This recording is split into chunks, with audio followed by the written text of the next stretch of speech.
Koks yra didžiausias mitas apie IT žmonės? Apie IT žmonės didžiausias mitas yra tai, kad mes žinom visus atsakymus apie tai, kas turi ekraną ir laidą.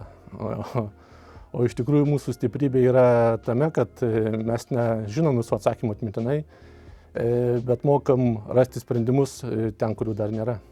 Jei jūsų komanda būtų sporto šaka, kokia ji būtų? Būtume orientacininkai, nes tai sporto šaka, kur reikia ne tik greitai bėgti, reikia ir akimirksniu analizuoti žemėlapius, nepasimesti detalėse, o būtent IT srityje gebėjimas greitai orientuotis ir judėti link tikslo atskiria gerą komandą nuo vidutiniškos. Jei galėtum duoti vieną patarimą žmogui, kuris nori dirbti IT, koks jis būtų? Tai būtų, kad nereikėtų nuvertinti persikrovimo galimybės ir kalbu ne tik apie serverius, bet ir apie savo paties smegenis, kadangi geriausios idėjos ateina būtent tada, kai šiek tiek sustojam ir nuraminam savo mintis, taip kad nepamirškim paspausti restart mygtuką. AI – draugas ar konkurentas? Draugas, visiškai. Pats geriausias dabar. Ryto kava biure ar kava pakeliui?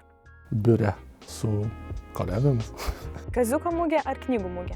Nei viena, nei kita, nes nemėgstu, kur būna daug žmonių.